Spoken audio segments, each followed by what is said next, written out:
What is up, everybody? This is your one and only Shogun here, Sugi, and today I'm gonna be reviewing the brand new Season 3 of Demon Slayer, also known as the Swordsmith Village arc, Katanakaji no Sato-hen.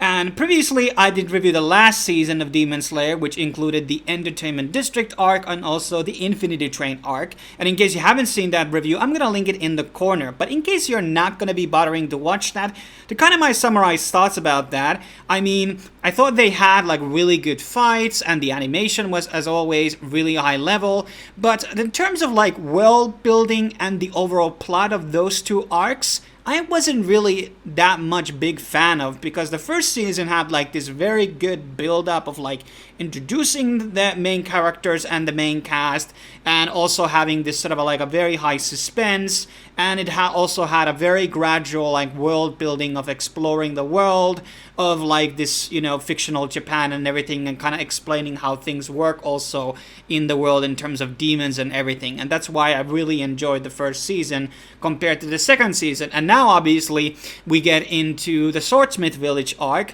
which in my opinion is actually a lot better than the second season. And I really didn't have that much of like hype going in or high expectations.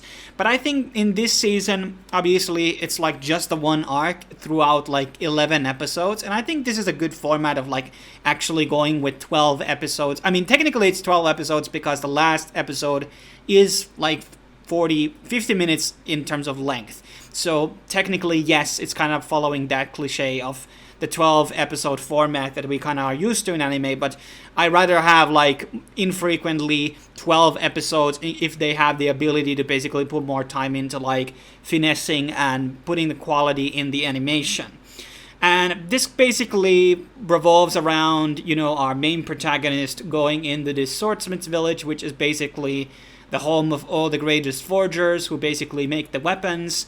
And, well, it's pretty simple as that. And, there's a couple of new characters which get more explored. Like, we don't have Inosuke here or Zenitsu being in a very integral part. So they had a bit of a limelight in the previous arcs, but here they actually don't really have that. So this is going to be focusing a lot more on Tanjirou and, well, the two new Hashira that get introduced. I'm not going to be spoiling too much about them. And also one of these new up-and-comers, which were actually in the training exams, in case you remember the first season.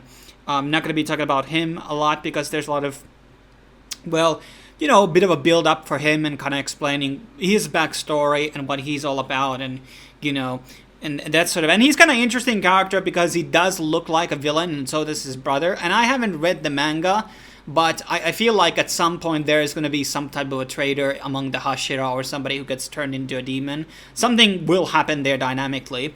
And this season will basically, now I will go into minor spoilers here, so in case you don't want to know anything, come back after you've seen the season. So we get to see two of these upper level demons. And I'm going to be very frank that they actually seemed a lot weaker than rank number 5 in the Entertainment District arc. That character was a lot more stronger, in my opinion. That's maybe the general impression, but these just felt really weak. I don't know what to say about them.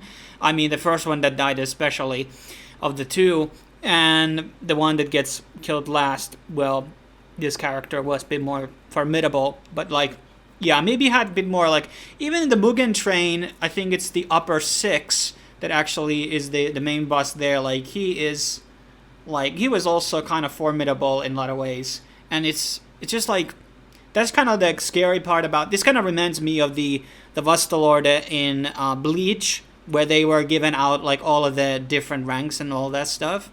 And the ranks didn't really correspond in their power in the screen. In terms of power, these were their rankings. But in terms of actually when you see them battle and stuff like that, that order just didn't seem accurate to me. Ulkuira, for example, felt could have been top 3 or top 2, but it's actually top 4. So that's this is the one, and obviously who's number 0 was absolute joke. But that's kind of my point here, is that even though lore-wise this is the ranking, it doesn't always translate necessarily in these shonen shows well in the screen, and that's a combination of like execution of the suspense and who gets killed and who doesn't get killed. And nobody actually died this season, which was kind of surprising to me, that nobody really died. Everybody got really roughed up really hard, but nobody died. And I always thought that in the first season, obviously a lot of people died, and I think that was kind of like part of the not suspense, but it was the part of the main draw here, basically, that I guess like this was a really good thing about the show, that you could kind of believe that anybody can die, and maybe there's going to be a lot more deaths in the show. I don't know, since I don't read the manga. I'm not planning to.